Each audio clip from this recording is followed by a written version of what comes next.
Yeah. Thank you. Okay, yeah, someone already started recording, so thank you very much. And I'm just let me get this out of the way. Okay. So yeah, I mean it's kind of difficult to be checking on the chat while we're presenting. So if someone has anything to say, just feel free to interrupt. So the agenda, we have the introduction of the participants. And then I mean, we're just gonna look at the quick bio for each one of them. Then we're gonna go through the questions, 8 questions, and each one of the participants will have a go, or we actually selected which a number of participants that will have a go at each one of the questions, and then at the end we'll have a Q&A session. So any questions that you might have, feel free to let us know at the end of the presentation. So I guess let's get started. So the participants, we have Jesus Martinez. Jesus has over 9 years of experience collaborating, creating partnerships with the purpose of achieving business goals through project management, consulting, and service delivery roles. He has a number of certifications in project management, and also he's a professional Scrum Master. Marco Martinez, he is from Aguascalientes. He has over 15 years of experience in IT. He actually has a background in software development as a developer, as actually building code. He has a master's degree in computer science, and he is studying math at the moment. That's quite interesting. I wouldn't go back to math once I'm done with the school, but that's pretty interesting. Moises, he's working as a project manager at Simpat. He thinks of himself as being very nerdy. He loves technology. He took a chemistry degree up to the 7th semester, and I guess he at one point he thought that software development was his thing. So he's been doing that for a while now, and he actually likes hiking whenever time allows it, right? So then we have Raul. Raul, he's just been recently appointed as a product manager here at Simpat Tech. He's focused on service quality with standardization of processes, and also on the assessment and proposals for new projects. He helps also by being a co-tech lead, so he has a pretty extensive technical background as a developer. So that's why he's able to partake some of these activities. Yadira, she has over 16 years of professional experience in operations and project management in the IT industry, which it's one thing that is actually pretty interesting about her is that she comes from a technical background, which is not entirely related to development. So she understands very deeply ITIL and other, best practices in the IT industry. So that actually has made a significant impact in the way that we've laid out some processes. It's a mix of frameworks and methodologies, and I think it's worked out pretty well. She's lived in Australia, New Zealand, so that has given her a global mindset. And I think that last paragraph or that last sentence, I covered that already. So those are our participants today. Again, if you have any questions about their backgrounds or their experience, feel free to ask them at the end of the presentation. So let's get right into question number 1. Right. So we for question number 1, our speakers or the people that will answer this question will be Jesus, Marco, and Moises.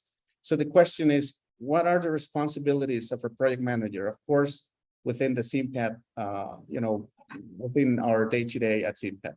So Jesus, you go ahead first. Yeah, the pretty boring stuff. Just kidding. Managing the scope of the activities, the schedule, a budget, the stakeholders, which is very important, risks, and how every piece of this interrelates. Now, that's a general description of a project manager. Now within Simpat, we also have to add that we define requirements. We proactively determine if any scope is required, and also, play a lot with resetting expectations with different customers. Thanks. Thank you very much, Jesus. Appreciate that. Marco, what's your take on this question? Hello. Well, I think that as you recall early in the meeting, the responsibilities are different besides the company, besides the project. I will say that there is only one key responsibility for a project manager, that is make sure the accomplishment of a project in the best way for everybody. So with this statement, we can split it into two different topics. One should be the how do you going to accomplish the project, and the who. So for the first one, I think the how is related to the process of making a project, not the actions to develop a project. I mean the different process of making it. This means that the project manager needs to take care of how the team is going to work during the project, how it's going to communicate the progress, how it's going to handle the roadblocks, identify the risk.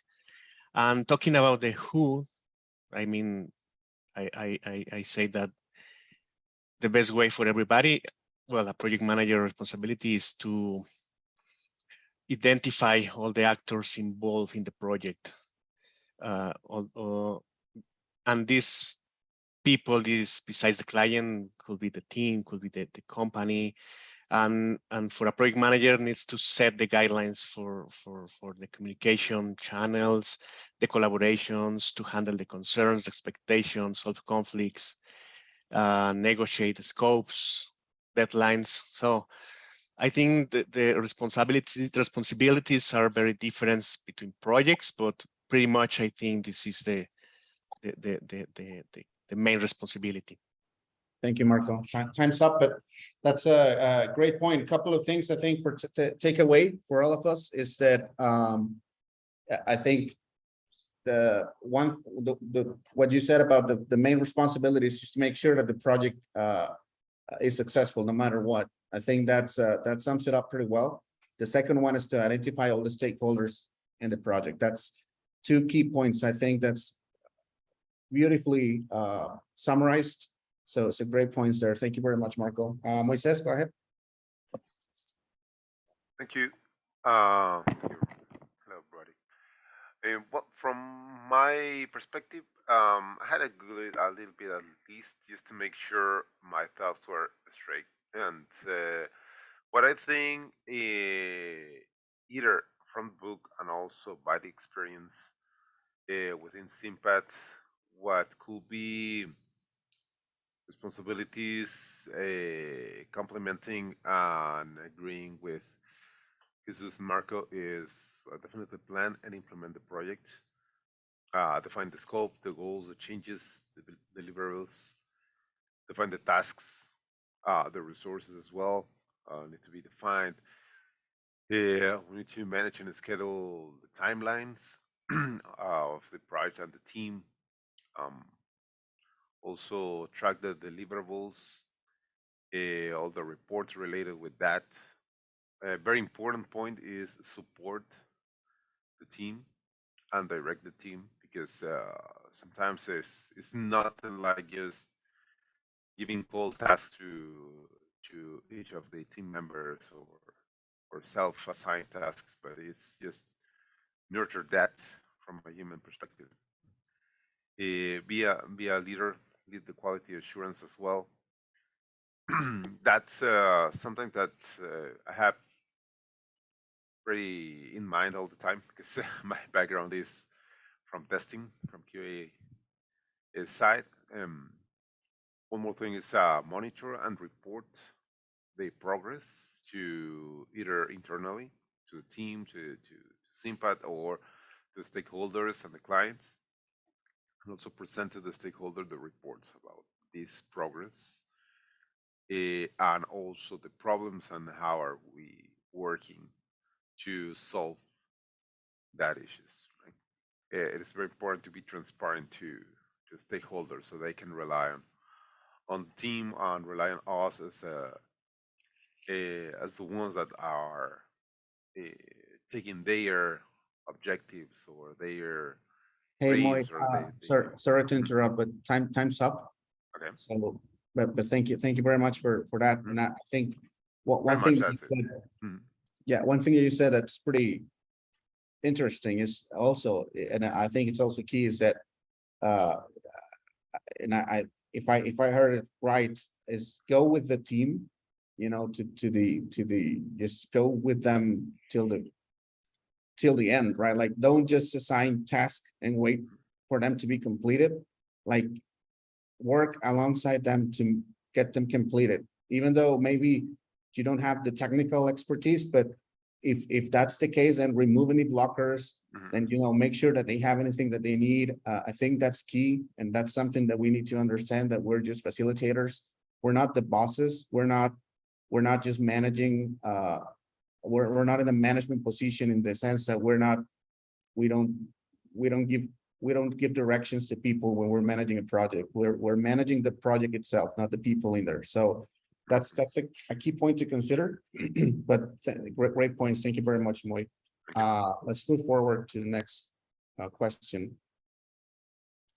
So question number 2, and Raul and Yadira will be our speakers in this one.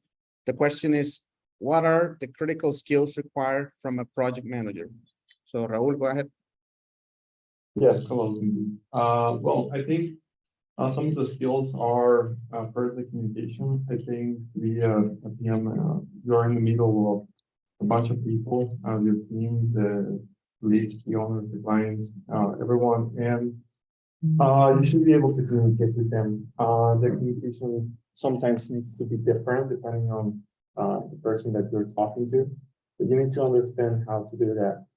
You need to understand how to uh, I don't know, to adapt to each person or each environment, each team. And uh, how you do it, it should change based on their position or the criteria that you take based on that person if you know them. So yeah, the other one would be maybe leadership and responsibility. As a project manager, yeah, you're in the middle of things, but you're not, even when you're not the one that is going to do everything, you're the responsible, at least the first person responsible to contact the client or contact uh, someone else on the team. And yeah, you need to take that responsibility to make the right decisions and to find what needs to be done. Another skill would be the administration. The better you administrate the things, the better the project will go. And because you're a project manager, sometimes you need to be working with different projects at the same time. So you need to manage your time too. So and you need to be able to handle how you're going to be working on the list of things that you need to complete on that day or on a week. Another one would be don't take anything personally. And the last one, I will say that making decisions, I think those are the most important skills that I can think about. Thank you very much, Raul. Thank you. That's actually it's a great overview of you know, the things that we need as project managers. So I appreciate your response. Thank you so much. Yadira, go ahead.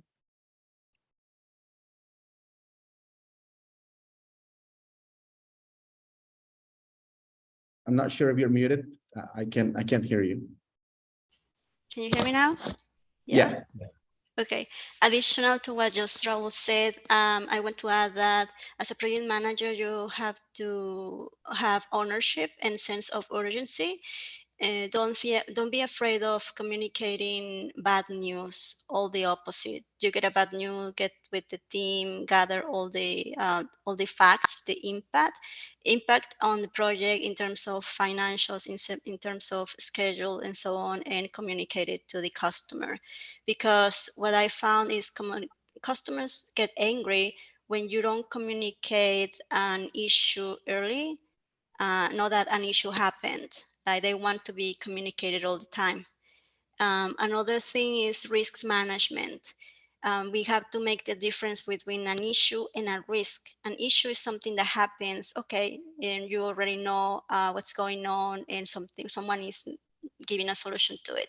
But a risk is something that you still can manage for it, you still can plan for it, and you have to manage those risks. Also, see the impact on them in terms of, again, schedule, scope, finance, and then get with the customer and tell them, and they will decide whether they accept the risk or whether they will do something on their end, and so on. Actually, risk management is one certification on its own. It's very, very important in project management. Also, documentation. I highly recommend you document or get proof of what you discuss with the customer for important topics. Probably you don't get to get a lot of templates and so on, but if you can support any communication with the customer in an email or something like that, that will back you up when something happens, because Thank everything you. goes smoothly until something Yep. happens. Thank you. Thank you very much, Yadira.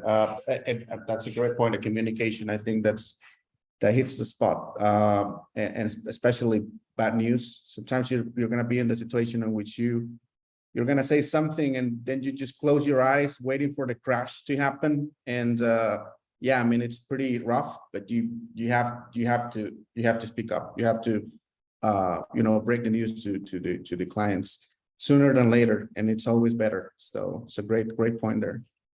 So question number 3, in what capacity does the PM interact with the team? Jesus, go ahead.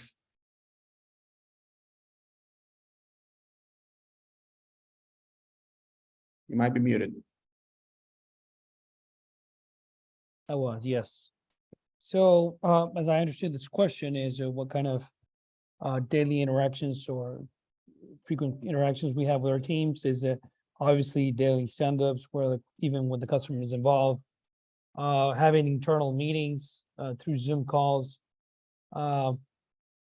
defining new epics, talking about critical hard deadlines and how we can come across them, and obviously the status on any work in progress.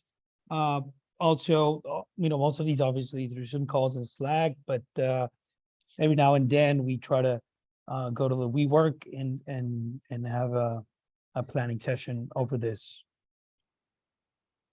Thank you. Yep. Thank you very much, Jesus. Appreciate that. Let's move on with Marco. Okay, well, I think that this question is a matter of maturity of the team and the kind of leadership that the project manager decides to make according to the maturity of the team. This could be clearer with some examples. For example, if a project team in its majority consists of junior developers, maybe the leadership will be more as a coaching style. Obviously, this will require more interaction from the project manager to be more participating in the team with more meetings, with more sessions. But in the other hand, if the team has experience, they have worked together in several projects, they know very well among the team. Maybe the project manager decide to have a style of leadership more strategic or visionary. And this means that the interaction will be less than the other one. In other words, maybe this kind of team could be self-managed and just make sure that the fewer meetings take place, and maybe some of them are not needed by the project manager. I think that is my opinion about this. Yeah, absolutely. And I think, just a general comment on the answers given by both Jesus and Marco. I think in what capacity do we interact with the team? In any capacity that's needed. I think that's the that's the summary of what Marco and his have said. You know, we might need more interaction when the team is more junior, or they need more help, or they haven't been very exposed to you know what the type of client or the type of project. And so some other times our job is just gonna be let them be. Like that's the best management, and that's some advice that I've given to people whenever they approach to me and they say like, well, you know, how am I gonna manage this person if he's, you know, it's very clear that he's more senior than I am in a technical way. So how am I gonna be his lead? And you know, the answer there is just let him be. Like let him do what he knows and what he knows how to do. And yeah, just stay on top of it.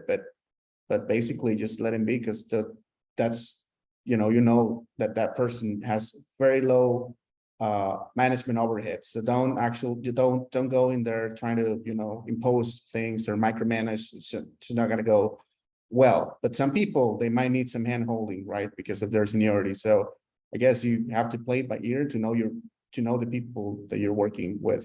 So great points there. Thank you very much. Let's go to question number 4.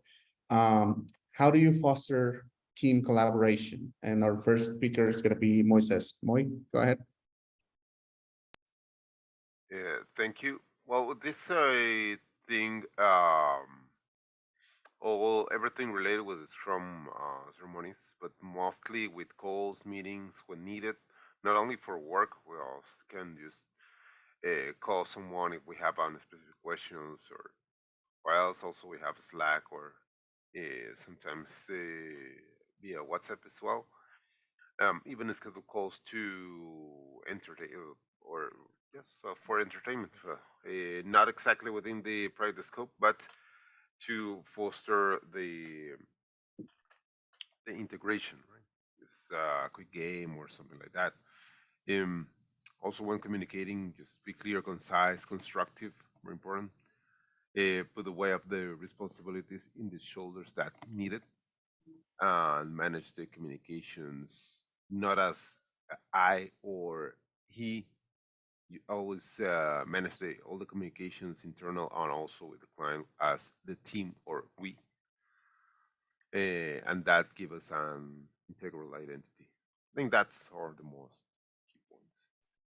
Thank you, Moy. Thanks. Just yeah, pretty great point. I think I have a comment on that one, but I'm just gonna let the rest of the team talk. Raul, go ahead. Yeah, thank you. Well, I think this is an easy one on Simpat because of the values that the team have. And I usually tell the teams that the project success will reflect as a personal success too at the end. So being collaborative as a team, it's always helpful for everyone. At the end, based on time to complete things and all of that, it's always a good thing to be to help the other teammates. And yeah, it's pretty easy. I usually when we need the team to collaborate on something, I just need to ask them for help, and they are always very open to do it. I just need to talk to them and be very honest about what is going on, and telling them that we need their help. And yeah, that's something kind of pretty easy. Just basically talking with the team, letting them know that that's uh, how they need their help. And yeah, I think that's basically it. Thank you, Raul. Thank you very much. Yadira, go ahead. Yeah, well, in most of my projects, I got assigned resources that just joined the company, and I made sure that they understood how the culture was and that they were comfortable with the team, and so they were not afraid to make mistakes. Also, whenever someone needs something, I get help from other person. For example, Fernando needed some help on QA, and I got a call with Moises for them to talk about how we could go ahead with this. with this problem. Also, I always listen for their pains, for their complaints. I always ask them to give me their point of views on all these stand-ups that we have. And actually, the repository that I created in Confluence was for that purpose, to alleviate that pain that I was hearing from developers or resources just joined the company, that they didn't know where to find information. So yeah, I listened to their pains and I act on them. That's great. Thank you very much. Yeah, I mean, Raul said one thing that's pretty interesting, and I think it's true. In Simpat here at Simpat, it's a lot easier to have team collaboration because of the people that we work with. Maybe in other places it might be a bit more difficult, but in here I've seen it. I mean, it's not, of course. I mean, it still requires, right, that everyone is engaged, but it's a lot easier than other places that I've worked.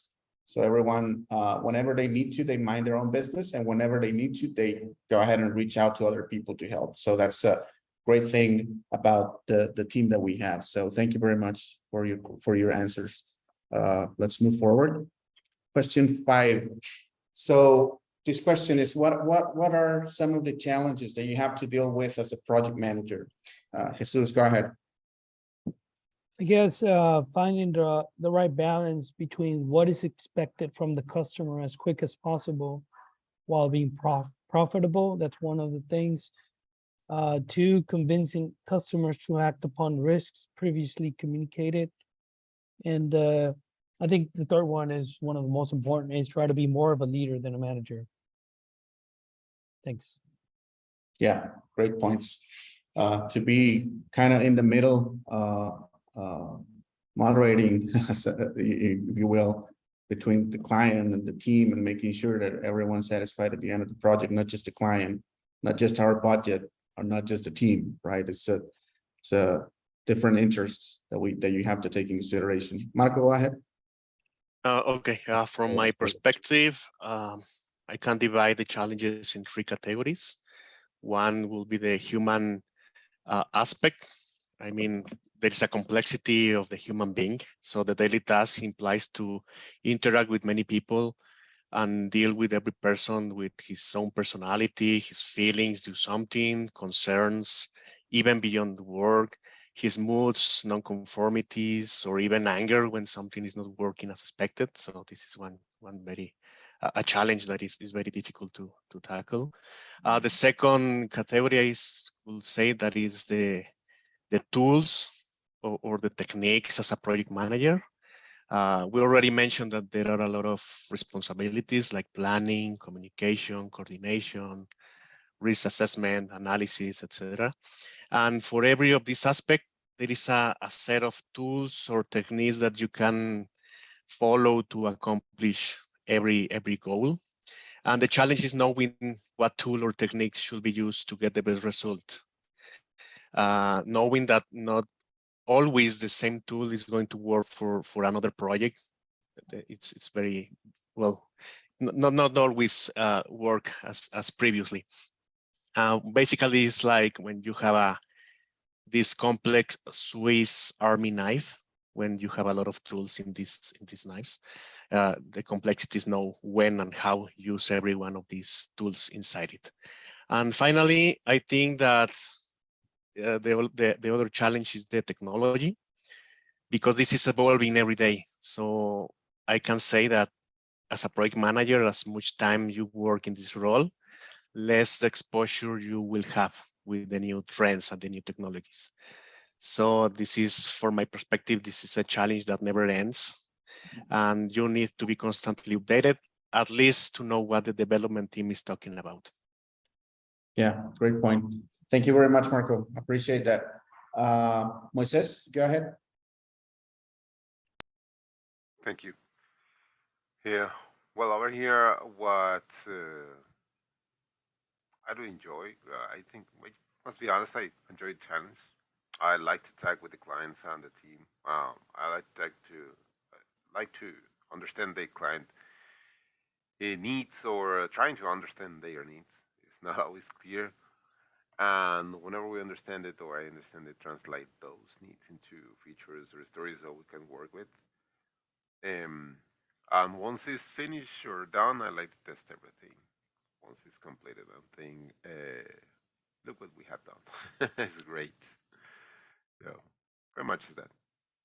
Thank you. Thank you very much, Moy. I appreciate your response. Let's move forward to question number 6. What suggestions do you have for developers that aspire to become PMs? So Raul, you go ahead first. Yes, thank you.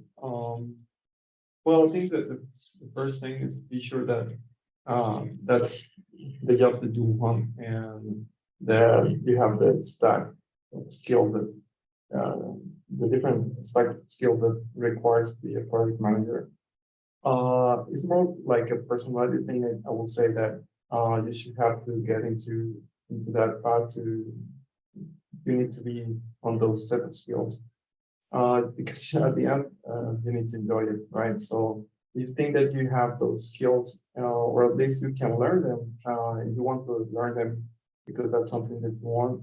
That's maybe the job that you, that's something that you can do. It's something that you can work to get into. The best way to do it is to learn from others. I think the first step will be to learn the theory of the project management, and after that, it's a never-ending learning job because every case, every client, every project is different, and that is why the best management school in the world use real cases, and they're always like updating those cases to teach and not just use theory, because the more scenarios you know, the best, the better you can handle different situations. So that's why you should always look around and try to learn from other people's experiences. So yes, I think that would be it.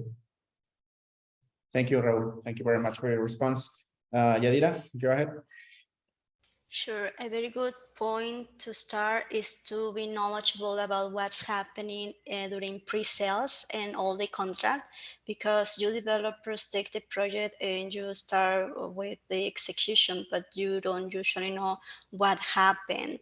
And in the market, the standard is that the project manager manage a project from end to end. Well, we start to end. That means that they also have to deal with the customer, getting conversations, get the pre-sales done, contracts, and so on, then move the project to execution. And here in Simpat, you can ask around and know what is the process of pre-sales, and that will be the start. The second thing that I really, really recommend you is get familiar with the PMP certification for project management. You can go to Project Management Institute online, download the last PM book, read through it, because those are the processes, templates that you have to use, and that's the standard outside Simpat, and at some point Simpat will reach that maturity in the project management and delivery services.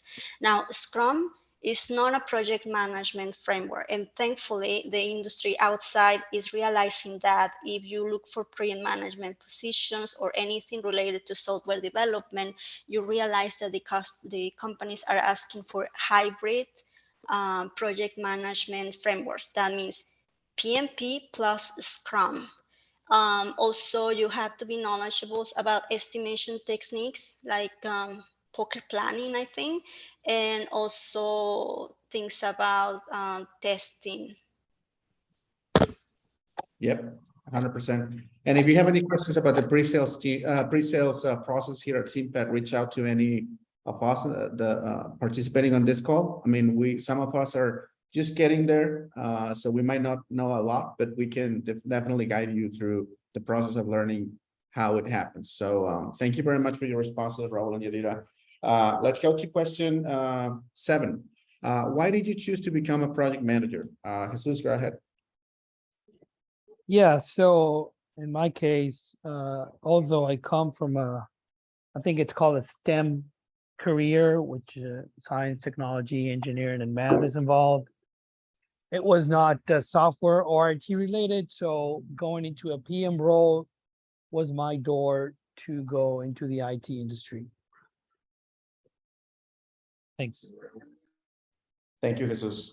Thank you very much. Marco, go ahead.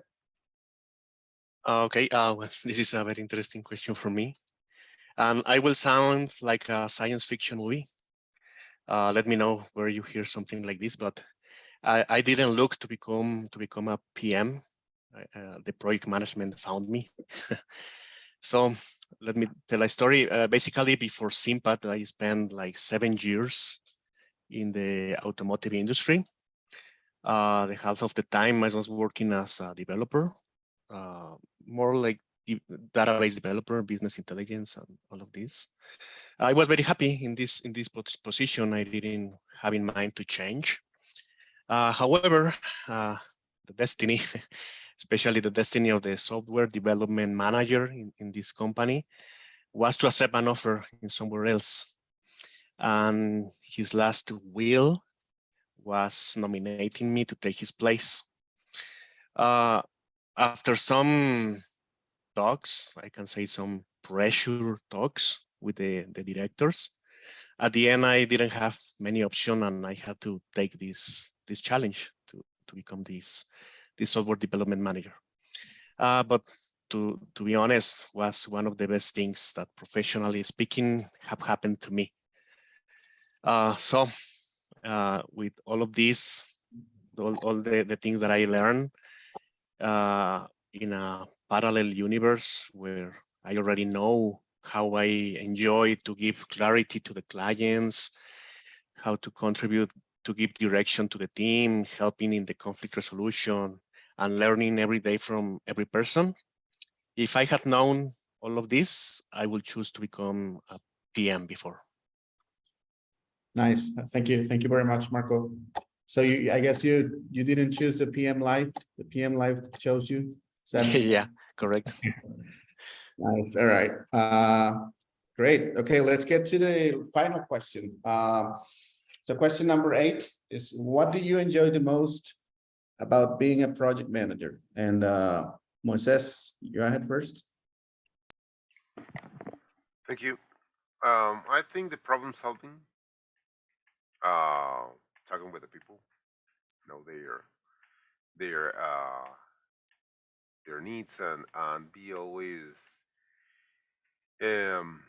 productive. I think that is the most things I personally enjoy about that. It could be more. I mean, knowing people, talk with a team, always learn something new, because I'm new on the PM side, on the PM experience. So yeah, pretty much is that. Great. Thank you very much, Moy. Yeah, I agree. We're always learning new things from the team. That's a great thing about this job. So Raul, go ahead. Yes, well, I think the leading part, I have always wanted to lead teams, because I wanted to complete bigger achievements that achieve better achievement that I can do by myself. So yeah, I think that's kind of the most important part. And something else would be maybe that I found interesting. At least, I mean, it's better to be involved in multiple things at the same time. Sometimes it can be a little bit chaotic, but I don't know, I kind of enjoy it. So yeah, I think those are the most important things that I like on the PM. Thank you. Thank you very much. Yadira? Thank you. What I like about project management or service delivery management is that once you handle all the processes, the life cycle of whatever service or whatever product the company is building, you can move easily from one industry to another industry.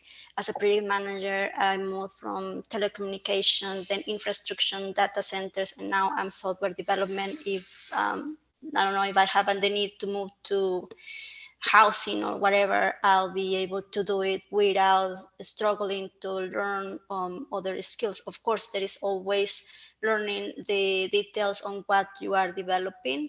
Another thing is like, I like to drive everyone to accomplish a goal. And I like organization. I'm very focused, and I try to be organized and get things done. I learn from everyone, and here in Simpat, I think everyone is very approachable. And when I ask them to explain something to me, it's really easy. Thank you. Yeah, thank you very much. I agree with that 100%, that everyone is super approachable, super helpful, willing to go, out of their comfort zone to support you. So that's 100% true. So these are all the questions. Now we can open the conversation to general questions from the audience. Does anyone have any questions? And also, if possible, can you, whenever you make your question, let us know who is it directed to? Like if you're asking that question to one person in particular. Anyone? Hi, JC. I wanted to ask one thing. How do project managers stay up to date? What are their preferences? Like, is there a PM magazine, something that they follow, or what do they get? I could answer this, Rodolfo, and maybe Jadira too. So in order to keep your certification, your PMP certification, you have to take in what they're called something credits. I forgot the name of it actually. So there's a lot of material in the PMI website or references where you can learn about this. So even though, I mean, if you don't choose to do this, I mean, you lose your certification. So again, you can go to the PMI website. I have also taken some courses in Udemy. I don't know if it's called like that, but those are my two places, my go-to places to stay up to date. Maybe a follow-up question on that one. Perhaps I'm just trying to maybe get more depth on what Rodolfo asked. Is like, if I know developers, what they on the day-to-day basis, maybe not daily or perhaps daily, but they go like on websites or news, right, to read news about what's the hottest when it comes to new technologies. Is there something like that? Like if you maybe Yadira, you can answer this one now. I mean, if I'm a PM and I want it to be like, and I'm super passionate about what I do. Get with PMs. Get with With PM. PMs, yes. Get your bunch of friends that are project Okay, management gotcha. in different companies. That's what I do as well. I've got my certification in 2000 and I think 11, and I've done all those courses, but it's never the same than being and mingle with the people that are there, because then you learn about other industries, you learn about program management, and then they get you also templates, and they invite you or they talk to you about this big project and what they did, and it's just a whole of experience. And yeah, so contact network. Networking. Okay. Yeah. Yeah, Great. networking. Great point. Actually, that's a great advice for pretty much everything. Networking. So, any other questions that you might have? I have a follow-up, JC. Yeah. Go ahead. Like based on that answer, project management seems like a closed world. I mean, a developer can find news anywhere, like Microsoft.com, Twitter. But it sounds like I need to subscribe to the project management certification, or I need to have project management friends, like more for the regular, like non-PM person. How can I read about? Yeah. Then YouTube, because you are in the end of, you want to learn from project management and you are a developer, and I've been in the opposite. I'm a project management and I want to learn from software development, and YouTube has been a saver for me. But you have to make sure that you get really good sources, and you will realize by yeah, once you get to a channel of project management, there are very good ones out there. I prefer the ones from European people because they are very focused on processes. But yeah, you can start like project management intro, and you will get whole of YouTube channels that they will talk to you about project management. Okay, thank you. So Rodolfo, I think, and maybe just correct me if I'm wrong, but I guess where you're getting at, and I know this because I'm getting, I have a lot of friends that are developers or friends that are engineers that do virtualization or whatever. And when I did that, I used to follow a lot of Twitter accounts that were related to tech, right? To tech that I cared about. And then, or I will go to Reddit, and then subscribe to the threads that were technology related, right? So is that sort of where we're getting at? Like, if I'm a PM, are there like maybe PM Twitter accounts that I will follow, or Reddit threads, or boards online where I can get stuff like that? Is that your question, or? I think, Yeah. yeah. So from what I remember, I could be wrong. I mean, you can even subscribe to the PMI channel in the website. I'm looking at it right now. And you don't have to pay for it. I mean, they're just publications and channels discussing project management. I do a lot of Googling every now and then as well. And, there's tons of information of what's coming up, and it kind of relates to Jadita's question and more of a hybrid management. But yeah, what I remember, and I have that as a homework, maybe Jadita and myself as well, and the rest of the team, we can get some information on where can people get, there's I'm looking at it, official PMI blog. And I don't think That's- you don't yeah. have to be, you don't have to pay for it. Yeah, that's a good one. The blog, for example, that's I guess a place to start. And so I'll just I think we can go. We can go to the next question, but just wrapping this one up is, I guess I'm a PM. I wake up in the morning, I start my day, and I'm having my cup of coffee, and I'm like, well, I feel like reading on some PM news, or what's new, or is there something that I should be aware that the industry or this discipline is going or moving towards? Because that's what developers do almost on a daily basis. I think you open a can of worms, Rodolfo. I think that's a great topic, and we should discuss that. If there's such thing and such resources, we should be aware. If not, I mean, it's PM. It's a total different monster, right? That development, the technologies, they change daily, right? Project management, it changes, of course, it evolves, but not as Not at the fast. same pace. Yeah, it's technology. So, but that's a great point. I guess we can investigate and get back to you on that one if there's such a thing. But perhaps we should also go to the next question if there's anyone has any other questions. Yeah, I have one. This question is for, I think, everyone. How do you manage failure as a PM? Wow, it's a great question. Does Yeah, anyone- I have another meeting. I have to go now. Okay. That's how I manage failure. No, just kidding. No, I'm gonna let someone else take it.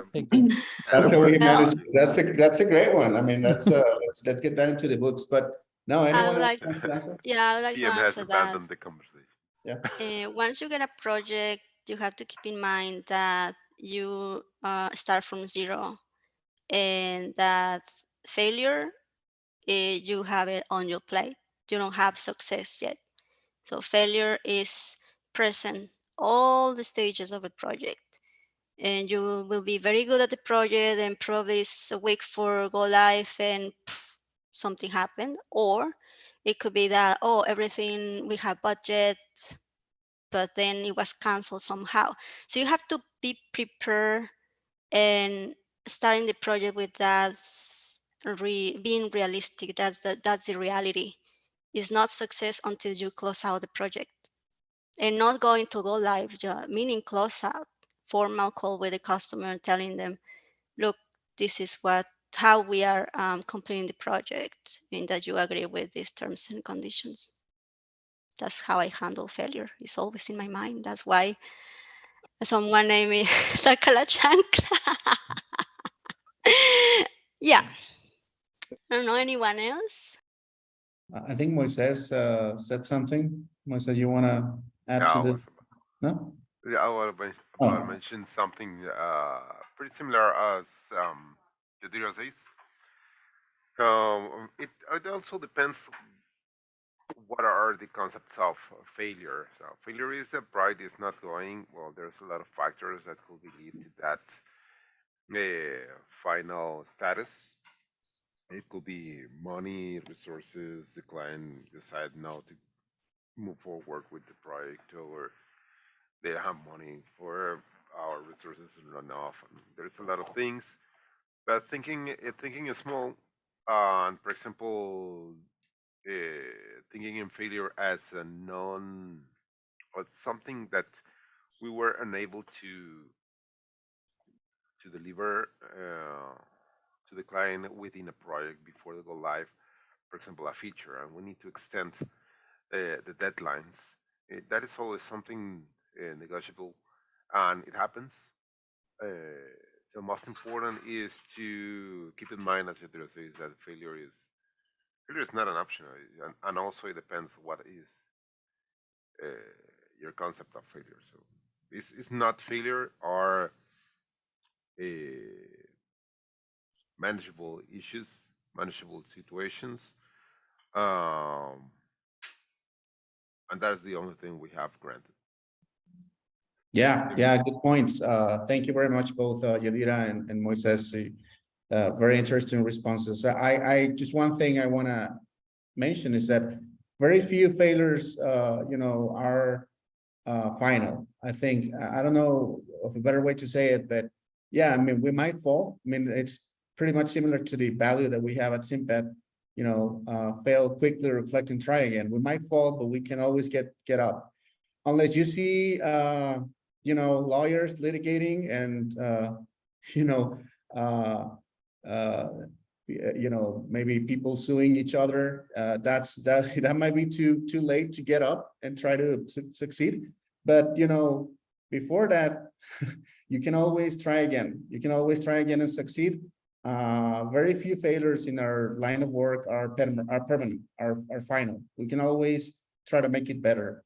So there are always second chances most of the times. So yeah, that's one thing to consider. And we're approaching to the end. Anyone has any final quick question or final comment? Something that I might think that we should cover before we wrap up? No? Okay. Well, I think I really enjoyed this conversation. It was great to hear your answers, guys. I appreciate that, and I'm also very happy about the response. We have 25 people connected, so thank you so much for taking your time. I know you guys are busy. I know we're in the middle of a working day, or it's even lunchtime for I'll be pretty upset if someone put a meeting on my lunchtime. So appreciate that. I'm very happy to see you all here, and thank you. Hopefully it was helpful for you, and I hope you all have a good day. Thank you, everyone. You guys, Thank you. for Thank you. Congratulations, guys. Thanks, guys. thanks a lot. Thanks. Thanks.